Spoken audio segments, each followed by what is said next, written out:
Hi there, this is Ben with Hungry Bear Farms, and we just wanted to put together a quick little video explaining how to take care of your nukes. Right now, this nuke delivery that you're on, the weather forecast is fairly cold for New York, especially for May. A lot of rain coming up, and so the bees in your nukes may not be able to forage. And so we're really concerned about this. We want to make sure that you take care of your nuke properly so that we don't have any nukes reported, dead or lost. There is some honey in your nuke, so the nuke has plenty of food, but with the extended forecast, the high is maybe 60 degrees, it's looking rainy, and so with the queen in full production making all that brood, they could easily go through their honey stores that they have.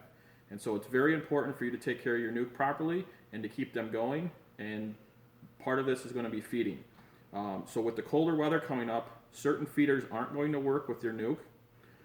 So first off, your nukes tonight are going to come in either a cardboard box or a wooden box.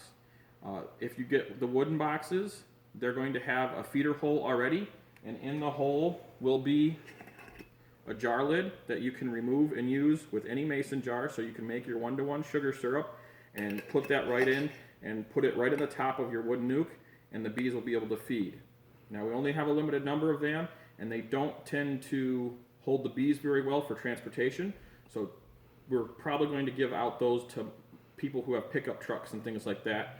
So if you have a car, you probably won't be getting a wooden nuke box. So please don't request one. It's going to be tough enough as it is to hand them all out. So if you do get a wooden nuke box, this is one solution. If you get a cardboard box, or if you want to hive your nuke that's in the wooden box, you have a few other options. First, your entrance feeder is not a good option right now with the cold weather. The bees have to break cluster, and it's still in the 50s, it's still going to be kind of cold. They're going to break cluster to enter this, and it's just not going to work that well. They're not going to be able to get to feed in the colder weather. So I would suggest that you don't use your entrance feeder. The top feeder, many of you got your top feeders, and I would suggest also at this point not to use it.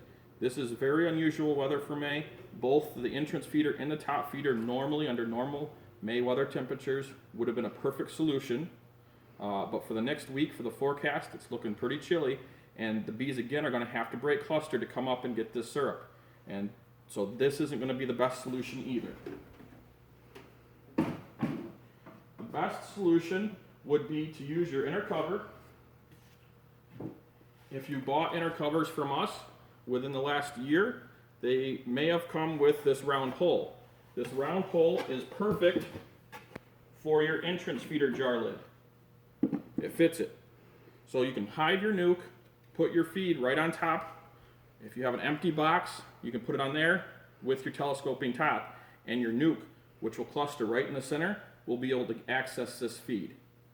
If you didn't get one with the round hole, you got one with the oval hole, you can also just set this like this, using it in the same manner.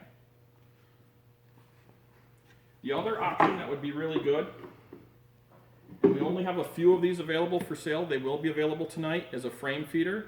You can put this right in next to the nuke, inside your box, fill it with the sugar syrup, and the bees can access this. Another option on your inner cover hole, if you have them, is bucket feeders. We're not really a fan of them, but they do work, and you can put that, again, right over the hole in your inner cover, just like your normal entrance feeder.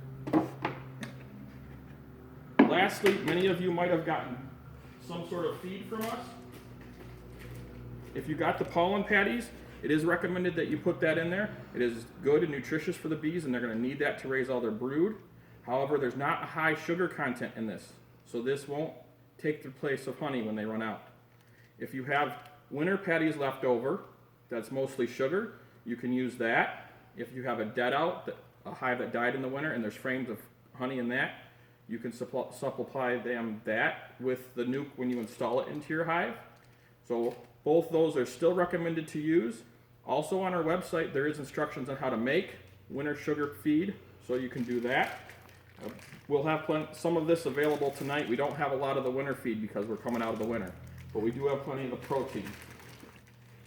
Lastly, another little gadget you could use is this entrance feeder. This, you could put a normal pop plastic bottle on, So a 2 liter or a 20 ounce, you could fill it with your sugar water and find a way to place this in the hive so that the bees have access to it. Remember, you have to be near the cluster. If it's going to draw them out to the entrance or it's going to draw them up and away, that's not going to work during these colder temperatures. So remember, feed your nuke that you're picking up tonight. It's very important. If it runs out of honey, it's going to need that sugar syrup to survive these colder temperatures. Thanks for checking in with us. If you have any questions, feel free to ask us tonight at Nuke Pickup. Have a great night.